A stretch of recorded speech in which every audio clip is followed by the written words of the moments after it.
Alright guys, so in this video we're going to be talking about how much do you actually cash flow after all expenses are paid for in the water hauling industry.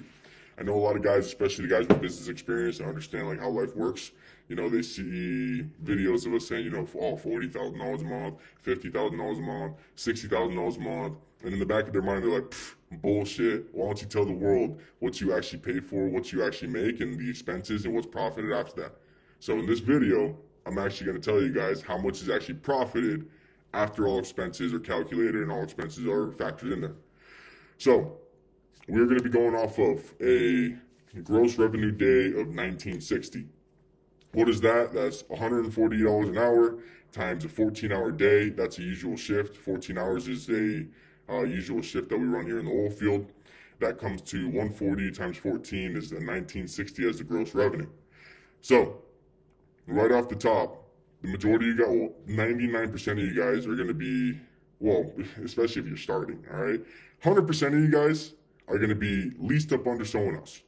And 99% of you guys, I'd say 99.9, will never get to the point where you go from being an owner-operator to having a master service agreement with the oil companies, so you're running the show.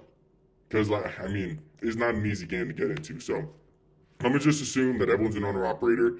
So right off the top, the brokers in the game are going to be taking 15% off the top for the lease, for supplying you the work, billing the tickets, and having the system set up for you guys to be able to actually make this money. So 15% off the top, that brings you down to $1,666. $1,666. That's 15% of 1960. So with that, we're going to subtract fuel, which is, let's say, another $200 a day. So there are some times that you might be paying, $250, sometimes in that $300 mark. There are some times that you might be on a workover rig and you're just hooked up to a mud box and you literally burned $100 for that day. All right. So remember, this expense can be a little bit higher. I mean, 300 is a really top end. I mean, you got to be on a real shitty job to get $300 a day in fuel. You won't get higher than that $200 or $250 mark. But let's say you're on these really dope service jobs and you're following around rigs, you're following around coils, then you could get that down to like 100 or 150 a day. So let's just say $200 a day. So that brings you from 1,666 to $1,466. And then let's say another $100 a month in insurance. That's $3,000 a month in insurance. That's typically what it's going to cost. Obviously, the more trucks you have on your fleet, the more trucks that you have in your fleet, the less overall it's going to cost in insurance, because you have a base price and then you have a cost for adding each additional truck. So that $100 a day gets lessened the larger your fleet is. But let's say you're a single owner operator, we're going to do $100 a day in insurance. So that brings you from 1,466 down to 1,366. Then we have maintenance. I'm going to say $150 a day. That brings you down to $4,500 at the end of the month. There are some months that you are spending $5 or $6 grand in maintenance. There are some months that all you're getting is an oil change. All right, so it really depends on the equipment that you have, the driver that you have. It depends on the type of jobs that you're on. But let's say like a base price of $150 a day. That brings you down to $1,216 for maintenance. And let's say another $150 a month in fuck it. All right, let's say, you got to buy, oil or coolant, or let's say your maintenance was a little bit higher that month, or let's say your fuel was a little bit higher that month, or whatever it is. Let's just say $150 a day, $4,500 a month, just fuck it. All right, that's to cover anything that you guys might be saying, like, oh, bullshit, we pay more in maintenance. Oh, that's bullshit, we pay more in insurance. Oh, that's bullshit, we pay more in fuel. I'm giving you guys another $4,500 a month in my lies, for example. If you guys think I'm capping, that's another $150 a day just for fucking.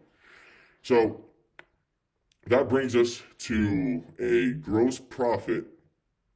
I guess it'd be a net profit. It wouldn't be gross. It'd be a net profit of $1,066 a day that you're profiting after everything is accounted for. And then you guys might look at me and say, oh, Joe, I gotta cut that out. You might be looking at me like, oh, well, what about taxes? You gotta take 30% for taxes.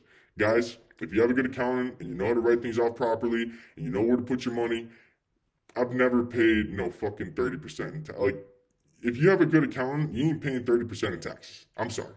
So I'm gonna leave taxes out of there because you could get this number low. I'm talking like I haven't really.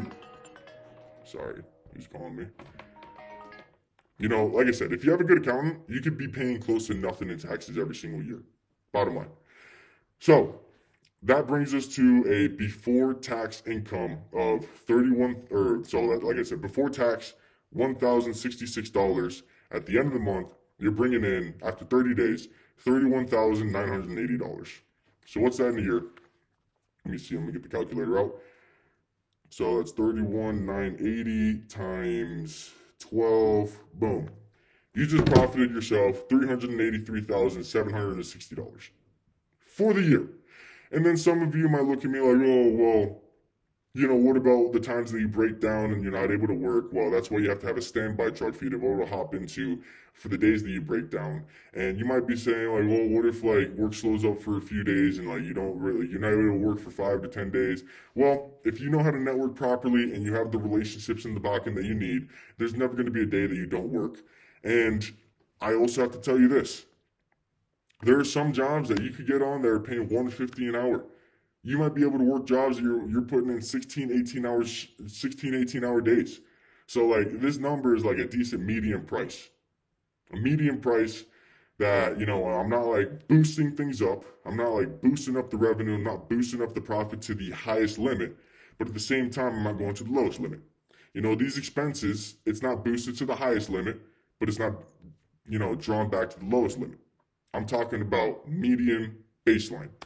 So let's say you want to tell me, well, I'm not going to work 30 days out of the month, all right? Let's say you're working 20 days out of the month, and 10 days out of the month are just like for days that you don't have work. Maybe you had like a short day here and there. Let's say you want to take some time off and go on vacations, whatever the fuck it is. Let's say you're just working 20 days out of the month on average.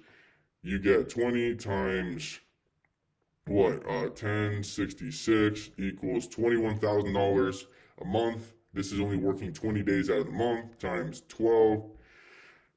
You're still walking away $255,840. All right, guys, that's some mean cash. Only working 20 days out of the month. All right. So let's say we're talking to some ambitious fucks here, and you're like, well, I don't want to be an owner operator. All right, I'm trying to build a fucking fleet. I'm trying to get a fleet of guys out here, and I'm trying to get 10 trucks. I'm trying to get 20 trucks. I'm trying to grow my business. Let's say you're that type of dude, all right? So, expenses aside, typically you're going to pay your driver, like, well, this is a really high wage, by the way. This is like highest that you're going to get. 30% of the gross revenue. There are some guys, you know, 25%, 26%, 27%, 28%. But I'm just going to go 30% of gross revenue for like a badass driver, and you're taking care of your people. So let's take that, and it has to be like it's 30% of the gross revenue. So like not after expense or not before expenses. So we're gonna do this. So we're gonna do. Let me think. So we're gonna do 30% of 1960. That'd be $588. So that comes out, and then $588. You subtract that from 1,066. That's like what the truck's making in a day. That brings you to a after driver pay of $478. $478 is what the truck is generating after the driver's paid out. So $478 times 30 is $14,340. That's what the driver is generating every single month after all expenses is paid for. That's one driver. So let's say, you know, you have yourself as an owner operator and then you have one driver. You're making what? $45,000, $46,000 at the end of the month in net cash flow. So let's say you're not even driving. Let's say you want to boss your life up. You get to a fleet of 5 drivers that are running every single day on a consistent basis. You're generating yourself $71,700 in net cash flow after all expenses are accounted for. Let's say you're really fucking grinding. You're hitting the pavement. You're making all these phone calls. You have all these relationships with all these companies, and you guys are just going 24/7. That's 100. Oh, and you're up to 10 drivers. That's $143,400 in net cash flow every single fucking month. And let's say you're a big baller. All right, you just like figured out the game and you're killing it. Got 20 drivers out in the field going. That's $286,800. And then that's like as an owner operator running under your own shit. That's running under your own thing. Now, let's say that you are fortunate enough and you are savvy enough to get in a position where you are your own broker and you make the transition from company driver and or make the transition from an owner operator running under other carriers to being in a position where you have your own fleet of trucks working directly with the oil companies and you have your own customers. You could just eliminate that 15% broker fee and that's all yours. That 15% broker fee, what is it? Let's see. Let's see what that 15%. So 1960 times 0.15. That's $294 a day that you like that the broker's taking that is getting left on the table. That's money that could be in your pocket if you have the direct master service agreement. So that 200 like that's an additional. That's like fucking $10,000 a month per truck. Literally, literally 15%. So let's say you have your direct master service agreement. I'm going to do it on the top end. You know, I said 10 drivers. Well, I said 20, but let's just say 10 drivers because I mean, if you have the direct, you're probably going to be at that point if like you're actually dealing with the oil companies directly. 10 drivers times that broker time 294 times 10 equals 2940 times what is it times 30. You can add another $90,000 a month to your gross revenue or to your net profit if you just cut out the broker, go direct with the oil company, and you're running your 10 trucks. So that's 88,200 plus 143,400. So let's say you cut out that 15%, you cut out that broker, you were able to just figure out the game. You got 10 trucks rolling every single day. Now you're generating yourself a net cash flow of $231,000 and $600 at the end of every single month. And at the end of the year, let's see, $2.8 million in cash flow. So those are the numbers, guys. If you guys have anything else to ask or anything else to say, fucking drop it in the comment section and make a video on it. And then I don't know. I don't know if there's much else to say after this video. All I could say is get to it because the money's out here.